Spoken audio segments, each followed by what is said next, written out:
Parenting এই আধুনিক যুগে আমাদের সন্তানকে কিভাবে মানুষ করব। আমির জামান, নাজমা জামান। কিছু প্রশ্ন, কিছু চিন্তা, কিছু ভাবনা। হে ইমানদারগণ, তোমরা নিজেদেরকে এবং পরিবারের লোকদেরকে জাহান্নামের আগুন থেকে বাঁচাও। সূরা তাহরিম, আয়াত নং 6। চ্যাপ্টার 4। মনে রাখা উত্তম। 1। এখনকার অধিকাংশ স্কুল, কলেজ বা বিশ্ববিদ্যালয়গুলোতে ছেলেমেয়েদের আদব কায়দা শেখানোর তেমন কোনো ব্যবস্থা নেই। 2। আমার সন্তান কি কো এডুকেশনে পড়ে? 3। স্কুল এবং কোচিং মিলিয়ে আমার সন্তান কি 8 থেকে 10 ঘন্টা বাসার বাইরে থাকে? 4। আমরা কি জানি তাদের মনে নানা রকম কালচার এবং কুসংস্কারে বিশ্বাস স্কুল বয়স থেকে ঢুকাচ্ছি? 5। আমরা কি জানি 10 বছর বয়স থেকে আমাদের সন্তানের ওপর 5 ওয়াক্ত সালাত ফরজ? 6। স্কুলে জোহর এবং আসরের সালাতের সময় হলে তারা কি করে? সালাত না আদায় করার দায় দায়িত্ব কি আমাদের ওপর আসবে না? আমাদের সন্তানকে কিভাবে গাইড করব? 1। আমরা কি চাই আমাদের সন্তান একজন ভালো মুসলিম হওয়ার পাশাপাশি একজন ভালো প্রফেশনাল হোক? 2। আমরা কি চাই আমাদের সন্তানের মনে ভালো উপাদানগুলো বেশি করে ঢুকুক? 3। আমরা কি চাই দুনিয়া এবং আখিরাত দুই দিকেরই সফলতা? 4। আমরা কি জানি ইমানের অন্যতম দাবি হলো দ্বীনের জ্ঞানার্জন করা? 5। আমার যদি ন্যূনতম জ্ঞানই না থাকে তাহলে কিভাবে নিজ পরিবারকে দ্বীনের আলোকে গাইড করব? 6।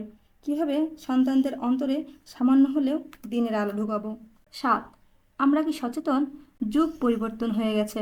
আমরা ভাষা ভাষা আর আবোল তাবোল দিন জ্ঞান দিয়ে নিজ সন্তানদের বুঝ দিতে পারবো না। 8। আমরা কি জানি তারা এখন লজিক চায়?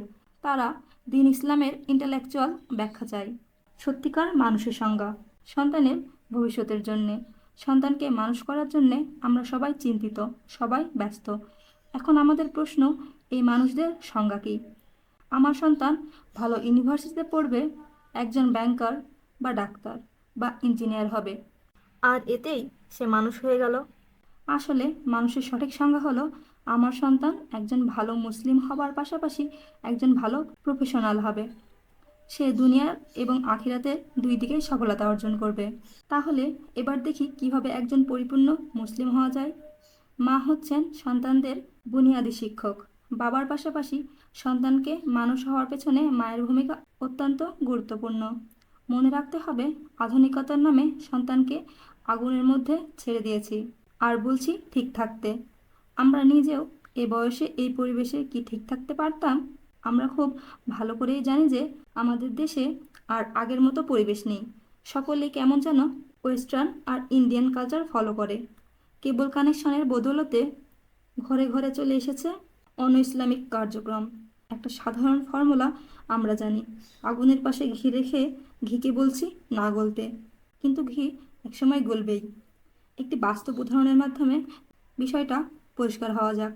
যেমন কানাডায় শীতকালে প্রচণ্ড শীতে -20 ডিগ্রি থেকে -30 ডিগ্রি সেন্টিগ্রেডে আমরা যখন বাইরে যাই তখন সারা শরীরে খুব ভালোভাবে প্রোটেকশন নিয়ে যাই। সবই ঢাকা থাকে, শুধু চোখ দুটো খোলা থাকে, কারণ শীত এত যে কোথাও এক ফোঁটা পানি থাকলেও তা বরফ হয়ে যায়। কিন্তু আশ্চর্যের বিষয়, আমাদের চোখের পানি বরফ হয় না। এর কারণ আমাদের চোখের পানির মধ্যে লবণ দেওয়া আছে, তাই এত শীতেও তা বরফ হয় না। সেরকম আমাদের সন্তানদের ভেতর এমন কোনো উপাদান ঢুকিয়ে দিতে হবে যার ফলে এই প্রতিকূল পরিবেশ থেকেও সে নষ্ট হবে না। আর তা হলো মজবুত ঈমান এবং তাকওয়া বা আল্লাহ ভীতি। সন্তানের ঈমান মজবুত করতে আর তাকওয়া তৈরি করতে হলে আগে মা বাবার ঈমান ও তাকওয়া উন্নত করতে হবে এবং বাসায় একটি সুন্দর ইসলামী পরিবেশ তৈরি করতে হবে। রাসূল সাল্লাল্লাহু আলাইহি ওয়াসাল্লাম বলেছেন, মানুষ যখন মরে যায় তখন তার সমস্ত আমল বন্ধ হয়ে যায়, কিন্তু 3টি আমলের সুফল সে কিয়ামত পর্যন্ত পেতে থাকে। 1. সদকায়ে জারিয়া। 2. এমন সৎজ্ঞান যা সে বিতরণ করেছে এবং তা মানুষের উপকারে লাগছে। 3. নেক সন্তান যে তার জন্য দোয়া করবে। সহিহ মুসলিম। এবার আমাদের আলোচনা 3 নং পয়েন্ট নিয়ে। নেক সন্তান কীভাবে রেখে যাব? আমাদের অনেকেরই ধারণা যে সন্তানকে বিকেলে হুজুরের কাছে কায়দা বা কোরআন পড়াতে পাঠালেই সব হয়ে গেল, সে পাক্কা মুসলিম হয়ে গেল, সে ইসলাম শিখে ফেলল। আসলে ধারণাটা ভুল। সাধারণত এখানে তিলাওয়াত ছাড়া আর তেমন কিছুই শেখানো হয় না। আমার সন্তানকে একজন পরিপূর্ণ মুসলিম বানানোর জন্য আমাকে স্পেশাল প্রজেক্ট হাতে নিতে হবে। শুধু টাকা আর খ্যাতির পেছনে দৌড়ালে সব হারাবো। একসময় আফসোসের আর সীমা থাকবে না। তাই সময় থাকতে এখনই সচেতন হওয়া উচিত। আসুন চিন্তা করি, এই সন্তানের জীবনের লক্ষ্য উদ্দেশ্য কী হবে, তার চরিত্রিক বৈশিষ্ট্য কী হবে, কোন ভাবাদর্শে আমি তাকে গড়ে তুলব, কোন মৌলিক উপাদান দিয়ে তার চিন্তা চেতনা গড়ে তুলব। আমরা কি চাই না আমাদের সন্তানের মনে ভালো উপাদানগুলি বেশি করে ঢুকুক? শিশু, বালক, যুবক, বৃদ্ধ সকলের মন এক চলমান মেশিন। এই মেশিনে সর্বদা সচেতন ও অবচেতন মনে ইনপুট গ্রহণ করছে। সে ইনপুট প্রসেস করে আউটপুট বেরোয় মানুষের কর্ম ও দৃষ্টিভঙ্গির মাধ্যমে। ফলে কেউ হয় দানশীল, কেউ উদ্যত, কেউ হয় আল্লাহর শুকরগুজার বান্দা, আবার কেউ হয় বিপদগামী। আমার শিশু কোনো না কোনো কিছু শিখছে। প্রতিদিন সে নিত্য নতুন কায়দা রপ্ত করছে। এটা ভাবা যাবে না যে আমি যদি কিছু না শেখাই তাহলে কোথা থেকে সে শিখবে। আসলে এ ধারণা ভুল। আশেপাশের পরিবেশ, টিভি, রেডিও, বাবা মার আচরণ সব কিছুই হতেই প্রতিদিন সে ইনপুট সংগ্রহ করছে। সুতরাং আমি কি সতর্ক হব না? আমি কি চাইব না আমার সন্তানের মনে ভালো উপাদানগুলি বেশি বেশি করে ঢুকুক? আমি কি চাইব না আমার সন্তান একজন ভালো প্রফেশনাল হওয়ার পাশাপাশি একজন ভালো মুসলিম হোক? আমি কি চাইব না সে উচ্চপদস্থ কর্মকর্তা হয়ে বাবা মার মুখ উজ্জ্বল করার পাশাপাশি কোরআন হাদিসে উদ্ধৃতি দিয়ে দিনের ওপর অনর্গল বক্তৃতা দিয়ে অমুসলিমদের হৃদায়তের নূর দেখাক? আসুন চোখ বন্ধ করে খানিক চিন্তা করি।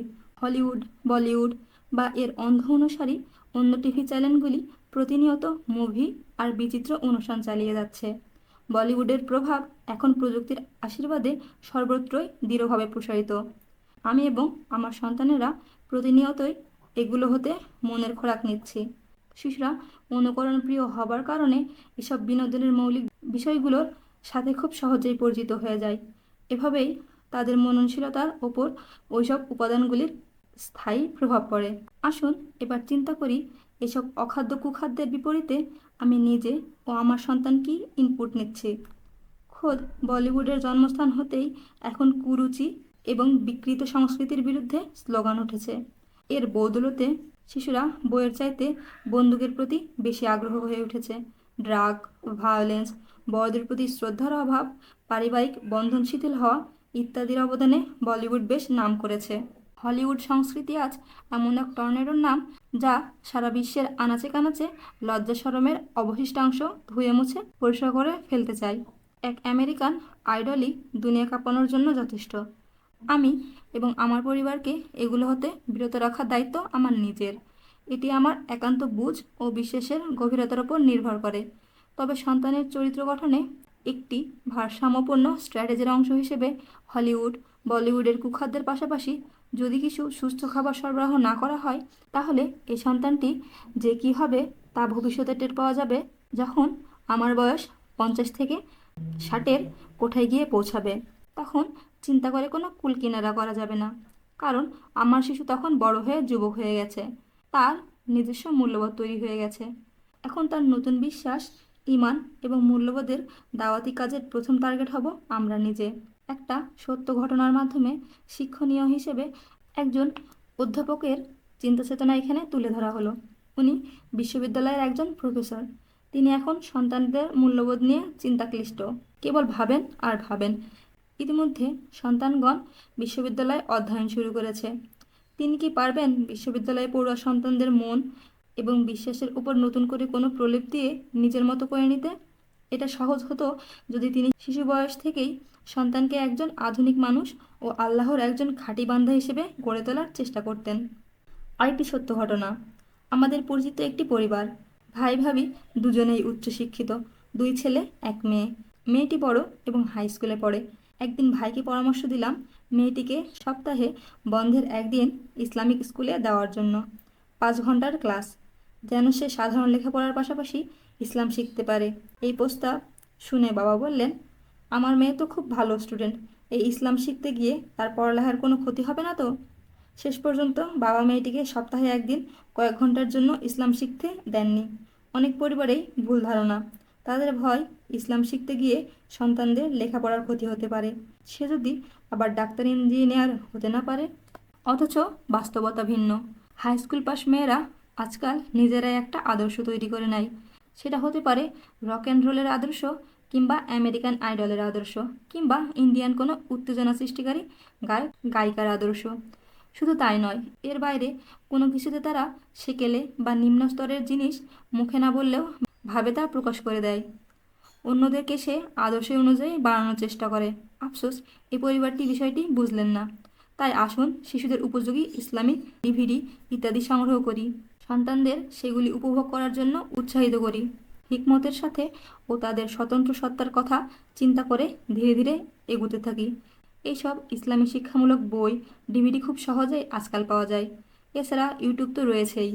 আমরা কি চাই এই প্রতিকূল পরিবেশে আমাদের সন্তানের ইমানি শক্তি বৃদ্ধি হোক? একসময় আধুনিক ছেলেমেয়েরা রেডিও শুনতো না, কিন্তু যুগ পরিবর্তন হয়েছে। এখন ছেলেমেয়েরা নিয়মিত রেডিও শোনে মোবাইলের মাধ্যমে। বাংলাদেশে এখন কয়েকটি রেডিও চ্যানেলও চালু হয়েছে। এই চ্যানেলগুলো উঠতি বয়সের ছেলেমেয়েদের কাছে খুবই জনপ্রিয়, কারণ এই চ্যানেলগুলো ছেলেমেয়েদের অবাধ প্রেম বিনোদনের মিডিয়া হিসেবে কাজ করে। এর মাধ্যমে তারা তাদের ভালোবাসা, ভালো লাগার কথা ব্যক্ত করতে পারে।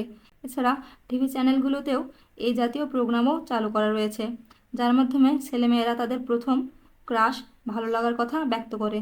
এছাড়া আরও রয়েছে মোবাইল কোম্পানিগুলোর রাত 12টার পর ফ্রি টক টাইম ও বিভিন্ন সুযোগ সুবিধা সহ প্যাকেজ, যার মাধ্যমে উঠতি বয়সী ছেলেমেয়েদের অবাধ এবং সীমাহীন কথোপকথন। এরপর তো রয়েছে ফেসবুকের মাধ্যমে অবাধ বন্ধুত্ব।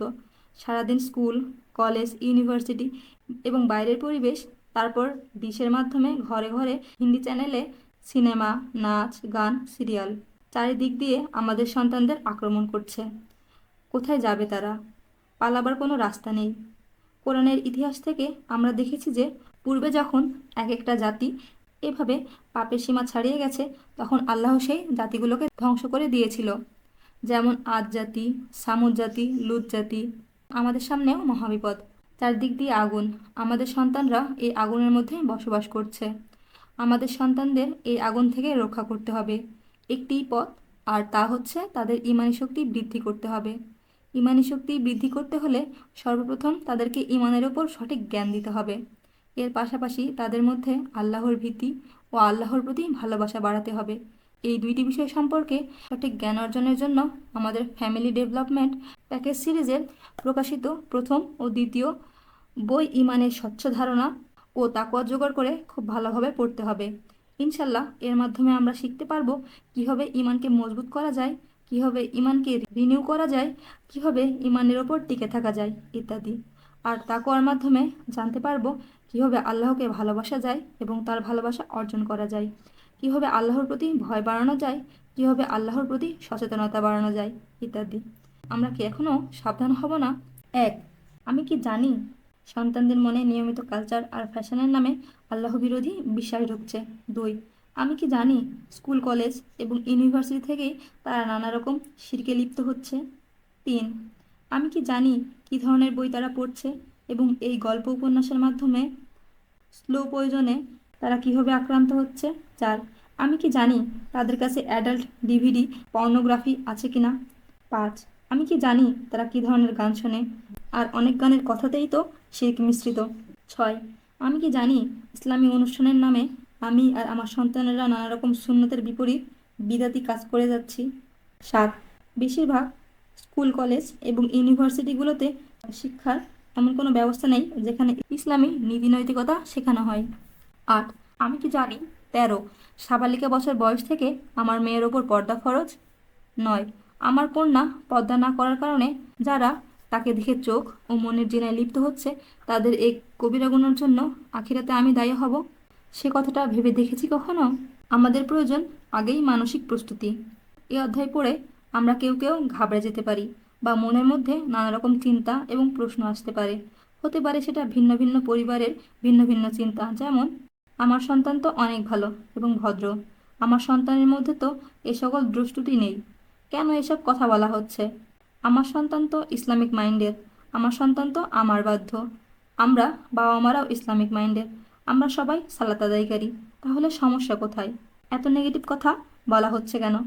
আমাদের সন্তানের মধ্যে তো অনেক ভালো গুণও আছে, আর নেগেটিভ কথাগুলো এত সরাসরি বা এত কঠিন করে বলা হচ্ছে কেন? ভুল ধারণার অবসান। বাবা মাদের প্রতি অনুরোধ, এই অধ্যায় পড়েই যেন কেউ ভুল ধারণা পোষণ না করি। হয়তো এই সমস্যা আমার সন্তানদের নিয়ে নেই, হয়তো আমার সন্তান এখনও অনেক ছোট, বা আমার সন্তান স্কুল কলেজ পাশ করে ফেলেছে, অথবা আমার এখনও সন্তান হয়নি। এই সমস্যাগুলো যে শুধু আমার একার তা হয়তো না, হতে পারে এটা অন্য কারো। আসলে এই চিত্র শুধু যে মুসলিমদের মাঝে তাও নয়, হতে পারে এটা মুসলিম অমুসলিম সব দিকেই আছে। আমাদের সকলের দায়িত্ব একে অপরকে বিপদের হাত থেকে রক্ষা করা। আমাদের সন্তানেরা এই প্রতিকূল পরিবেশে ইসলামিক স্কুলে পড়তে পারলে ভালো, না পারলে অবশ্যই সাধারণ স্কুলে পড়বে।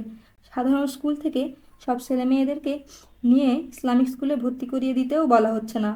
এটাই বোঝানোর চেষ্টা করা হচ্ছে যে সাধারণ স্কুলে পড়েও আমাদের সন্তানরা কীভাবে একজন ভালো একাডেমিক হওয়ার পাশাপাশি একজন ভালো মুসলিম হতে পারে। এটাই স্বাভাবিক। কোনো বাবা মা নিজ সন্তানদের সম্পর্কে নেগেটিভ কথা শুনতে পছন্দ করেন না, কিন্তু কিছু কিছু সত্য কথা সরাসরি না বললে ভালোভাবে বোঝা যায় না এবং অনুধাবনও করা যায় না। তাই বোঝার সুবিধার্থে এই বইতে অনেক সত্য কথা এবং সত্য ঘটনায় সরাসরি উদাহরণ হিসেবে তুলে ধরা হয়েছে। এই কথাগুলো যে সবাইকে বলা হচ্ছে ব্যাপারটাও তা নয়। একজন সচেতন মুসলিম হিসেবে আমাদের সকলেরই দায়িত্ব সমাজের কল্যাণের কথা চিন্তা করা, ঘটনা ঘটবার আগে নিজেরা সচেতন হওয়া এবং অপরকে সচেতন করা। আর এটাই আল্লাহ তাআলার তরফ থেকে প্রতিটি মুমিনের দায়িত্ব। তাই আসুন পুরো বইটি খুব মনোযোগের সাথে পড়ার চেষ্টা করি এবং বাস্তবভিত্তিক সমাধানের চিন্তা করি। মা বাবার আচরণ সন্তানদের মনে প্রভাব ফেলে। 1. আমরা স্বামী স্ত্রী কি সন্তানের সামনে ঝগড়াঝাটি করি? 2. আমরা কি একে অপরকে রাগের মাথায় গালাগালি করি বা জিনিসপত্র ভাঙি? 3. আমরা স্বামী স্ত্রী কি সন্তানের সামনে মিথ্যা কথা বলি? 4. আমরা কি একজন আরেকজনের বদনাম সন্তানের নিকট বা অন্যদের নিকট করি? 5. আমরা কি প্রতিবেশী বা আত্মীয় স্বজনের গীবত করি? 6. আমরা কি অন্যদের হক নষ্ট করি? 7. আমরা কি অবৈধ ইনকাম বা ব্যবসার সাথে জড়িত? 8. আমরা কি টিভিতে অপ্রীতিকর মুভি বা অনুষ্ঠান দেখি? 9. আমরা কি সন্তানদের সাথে দুর্ব্যবহার করি বা গায়ে হাত তুলি? 10. আমরা সন্তানদেরকে দিয়ে কি মিথ্যে কথা বলাই? মা বাবাদের বিশেষ সতর্কতা অবলম্বন। 1. সন্তানের বন্ধুদের যেন বাসায় আসতে দেই এবং আমিও তাদের সাথে নিয়মিত মেলামেশা করি। 2. সন্তানের পার্সোনাল রুমে টিভি বা কম্পিউটার না দিয়ে কমন জায়গায় দেওয়ার চেষ্টা করি, যেমন ড্রয়িং রুমে বা লিভিং রুমে। 3. মাঝে মাঝে স্কুল এবং কলেজে গিয়ে খোঁজখবর নিতে পারি এবং শিক্ষক শিক্ষিকাদের সাথে কথা বলতে পারি। 4. টিভিতে আজে বাজে হিন্দি মুভি এবং সিরিয়াল দেখা বাদ দেই এবং শয়তানের হাত থেকে নিজেদের রক্ষা করি। 5. কখনো অন্য কোনো পরিবারের সাথে দুনিয়াবী বিষয়ে প্রতিযোগিতা না করি। 6. বাবা মারা ইসলামিক মাইন্ডেড পরিবারের সাথে বন্ধুত্ব করি। 7. বাড়িতে নিয়মিত কোরআন হাদিসের আলোচনা ও সালাত আদায় করার পরিবেশ তৈরি করি। 8. সন্তানদেরকে কখনো মিথ্যা আশ্বাস না দেই, যেমন এই কাজটি করলে এই জিনিসটি দিব, কিন্তু দেখা গেল যে সেই কাজটি করলো কিন্তু আমি প্রতিজ্ঞা ঠিক রাখলাম না। এ ধরনের আচরণ সন্তানদের মনে প্রভাব ফেলে। আমাদের সন্তানের শিক্ষা কিন্তু থেমে নেই। আমাদের হিউম্যান ব্রেন কম্পিউটারের মতোই কাজ করে। কম্পিউটার আসলে আমাদের ভাষা বোঝে না। তার নিজস্ব কোড ল্যাঙ্গুয়েজ রয়েছে সিপিইউতে, সেন্ট্রাল প্রসেসিং ইউনিট, যাকে বলে মেশিন ল্যাঙ্গুয়েজ। আমরা যখন কিবোর্ডের মাধ্যমে কম্পিউটারকে ইনপুট দেই তখন তা সিপিইউতে গিয়ে তার নিজস্ব কোড ল্যাঙ্গুয়েজে প্রসেস হয় এবং তারপর তা মনিটর দিয়ে আমাদেরকে সুন্দর আউটপুট দেখায়। ঠিক তেমনই আমাদের সন্তানকে আমি কিছু শেখাচ্ছি না বলে এটা ভাবা যাবে না যে সে কিছু শিখছে না। সে আশেপাশের পরিবেশ, school college university, TV, radio, internet হতে সচেতন ও অবচেতন মনে প্রতিনিয়ত কোনো না কোনো কিছু শিখছে। তারপর সেগুলো তার ব্রেনে গিয়ে কম্পিউটারের সিপিইউর মতো প্রসেস হচ্ছে এবং শেষে তার চরিত্র দিয়ে আউটপুট বের হচ্ছে। Input, process, output. ইসলাম হলো কমপ্লিট কোড অফ লাইফ। আমরা যদি কোডগুলি নাই জানি তাহলে সে কোড মানব কীভাবে? অন্তত দৈনিক জীবনের কোডগুলি না জানলে যে কোনো সময় মহান আল্লাহর কাছ থেকে যে কোনো শাস্তি আসতে পারে। তখন যদি বলি আমি তো কোডগুলি জানিই না, তাহলে কোনোভাবেই রেহাই পাওয়া যাবে না। ইসলামের কোডগুলির চূড়ান্ত সোর্স হলো আল কোরআন ও সুন্নাহ, আর আমরা সালাতে প্রতিনিয়তই সে কোডগুলো পড়ি। এখন দরকার কোডগুলি অর্থসহ পড়া। এর জন্য প্রয়োজন তাফসিরের এবং সংকলিত সহিহ হাদিসের বিস্তারিত অধ্যয়ন। একটি উদাহরণের মাধ্যমে ব্যাপারটা আরও পরিষ্কার করে বোঝানো যাক। ক নামের একটি ইউনিভার্সিটি পড়ুয়া ছেলে শপিং মলের একটি দোকানে তার সামনে একটি মেয়েকে দেখে তার রূপে মোহিত হয়ে সে রূপ অবগাহনে লিপ্ত হলো। মেয়েটির শরীরের আংশিক খোলা থাকার কারণে তার নজর বারবার সেই মেয়েটির দিকে ফিরে যাচ্ছে। অপর একটি ছেলের নাম খ। একই শপিং মলে ওই দোকানে মেয়েটিকে একবার দেখে তার দৃষ্টিকে অবনত করে নিল। আরেকবার দৃষ্টি দেওয়ার সাথে সাথে তার একটি কোড হাদিসের কথা মনে পড়ল, যদি কোনো পুরুষ তার স্ত্রী ব্যতীত অপর কোনো নারীর দিকে কুদৃষ্টিতে তাকায় তাহলে পরকালে তার চোখে গলিত সীসা ঢেলে শাস্তি দেওয়া হবে। এই কোড মনে আসার সাথে সাথে খ তার দৃষ্টিকে একেবারে নিয়ন্ত্রণে নিয়ে আসলো, আর তাকালো না। এখানে ক কোড ভঙ্গ করলো আর খ কোড মেনে খারাপ কাজ থেকে বিরত থাকলো। আল্লাহ তাআলা বলেন, মুমিন পুরুষদের বলুন যেন তারা নিজেদের চোখ নিচু রাখে এবং তাদের লজ্জাস্থানের হেফাজত করে, এটাই তাদের জন্য বেশি পবিত্র নিয়ম। তারা যা কিছু করে আল্লাহ এর খবর রাখেন। সূরা নূর আয়াত নং 30। এভাবে জীবনের প্রায় সকল অঙ্গনে একজন ঈমানদার আল্লাহর নির্ধারিত আচরণবিধির সম্মুখীন। আল্লাহ এই আচরণবিধি দিয়ে যুগে যুগে নবী রাসূলদের পাঠিয়েছেন। নবী রাসূলগণ এই আচরণবিধির কেবল থিওরি বলে যাননি, সাথে এর প্র্যাকটিক্যালও করিয়ে দেখিয়েছেন। মানুষ সেসব বিধি মেনে নিজেকে অনন্ত জীবনের জন্য প্রস্তুত করেছে অথবা কোড ভঙ্গ করে শাস্তির যোগ্য হয়েছে। সারা জীবন এই আচরণবিধি মেনে আল্লাহর নির্ধারিত সীমার মধ্যে অবস্থান করে পরকালীন পাথেয় অর্জনের গুরুত্ব অপরিসীম। আসুন আত্মগঠনের প্রক্রিয়ায় আমরা নিজেদের জীবনের সকল ক্ষেত্রে আল্লাহর হুকুমগুলি মেনে চলতে চেষ্টা করি। ফরজ, ওয়াজিব, সুন্নাত ইত্যাদি ক্যাটাগরির কাজগুলি মেনে নিজেদের মেধা ও চরিত্রকে তৈরি করি। এ যুগের ছেলেমেয়েদের ধারণা: 1. এখনকার ছেলেমেয়েরা বাবা মার চেয়ে বন্ধুবান্ধবদের সিদ্ধান্তকে বেশি গুরুত্ব দিয়ে থাকে। 2. এখন তারা ইন্টারনেটকেই সকল রিক্রিয়েশনের আধার মনে করে। 3. বলিউড হলিউডকে সকল বিনোদনের হেডকোয়ার্টার্স মনে করে। 4. টিভি চ্যানেলগুলোকে একমাত্র সুস্থ স্বাভাবিক শিক্ষার উৎস মনে করে। 5. আমেরিকান আইডল আর ইন্ডিয়ান আইডলকে সবচাইতে গুরুত্বপূর্ণ ও অবশ্যই দর্শনীয় অনুষ্ঠান মনে করে। 6. ইউরোপ আমেরিকাকে সভ্য আর মানবাধিকারে সর্বশেষ ও চূড়ান্ত তীর্থস্থান মনে করে। 7. তারা ফ্যাশন শোতে অংশগ্রহণ এবং মডেল হওয়াকে খুব গর্বের কাজ মনে করে। 8. তারা ইসলামকে টেরোরিজম ভাবে এবং ইসলাম পালন করাকে ব্যাকডেটেড বা অপশনাল বলে মনে করে। 9. তারা ব্যান্ড মিউজিক এবং হেভি মেটাল মিউজিককে এক প্রকার ইবাদত মনে করে। 10. তারা বিভিন্ন স্টার এবং ক্রিকেট খেলোয়াড়কে অনুসরণ করে এবং তাদেরকে গুরু মনে করে। 11. তারা উল্টাপাল্টা কাজ কারবারকে আধুনিকতা মনে করে। 12. তারা শবে কদরের রাত্রির চাইতেও 31 ডিসেম্বর নাইটকে বেশি গুরুত্ব দিয়ে থাকে। 13. তারা হ্যাপি নিউ ইয়ার এবং ভ্যালেন্টাইন্স ডে পালন করা জরুরি মনে করে। 14. আরও ভয়ানক কথা এই যে তারা তাদের ছোট বড় সকল অপকর্মগুলিকে অনলাইনে বিনা দ্বিধায় প্রচার করে। এই প্রচার হয়ে থাকে লিখিত আকারে, ছবি পোস্ট করে, অনেক সময় ভিডিও প্রচার করে। আমাকে একদিন চরম মাশুল দিতে হবে। এ যুগে বাবা মারা সন্তানদের ইসলামী শিক্ষায় শিক্ষিত করতে ব্যর্থ হলে এর জন্য একদিন চরম মাশুল দিতে হবে। সন্তানরা দিন শিক্ষার অভাবে নিজেদের মস্তিষ্ককে বাবা মার ব্যাপারে এমন দৃষ্টিভঙ্গি গ্রহণ করে যার জন্য সেসব বাবা মাকেই দোষ দিতে হয়। কারণ সকল মানুষই জীবনের সকল গুরুত্বপূর্ণ বিষয়ে কোনো না কোনো নিয়ম অনুসরণ করে। বাবা মা যদি জীবনের কোনো গুরুত্বপূর্ণ বিষয়ে শিক্ষা না দিয়ে থাকেন তাহলে সন্তানেরা সেই বিষয়ে যেখানে যা পায় তাকে শ্রেষ্ঠ নীতিমালা হিসেবে গ্রহণ করে নেয়। ছোট বয়সের সন্তানদের কিছু ভালো দিক: আলহামদুলিল্লাহ, আমাদের সন্তানদের মধ্যে ছোট বয়স থেকে কিছু ভালো চারিত্রিক গুণ থাকে, কিন্তু সে দিন দিন বড় হওয়ার পাশাপাশি নিজ ঘর থেকে এবং চারপাশের পরিবেশ থেকে খারাপ অভ্যাসগুলো আয়ত্ত করতে থাকে। বড়দের মধ্যে যে দোষ ত্রুটিগুলো থাকে তা সাধারণত ছোট ছোট ছেলেমেয়েদের মধ্যে থাকে না। যেমন ছোট বয়সে তারা কারো গীবত, পরনিন্দা, পরচর্চা করে না। তারা কারো পিছে গোয়েন্দাগিরি করে না। তারা সাধারণত অহংকার বা গর্ব করে না। তারা সামাজিক স্ট্যাটাস নিয়ে প্রতিযোগিতায় মেতে ওঠে না। তারা শাড়ি গহনা নিয়ে প্রতিযোগিতা বা একে অপরের হিংসা করে না। তারা অন্যের ভালো দেখলে হিংসা করে না। অন্যের উন্নতি দেখলে তাদের গা জ্বালাপড়া করে না। তারা অন্যের উন্নতি ঠেকানোর জন্য পেছন দিক থেকে টেনে ধরে না। তারা কাজে ফাঁকি দেওয়া শিখে না। আজকে এ পর্যন্তই। ধন্যবাদ। Like and subscribe, please.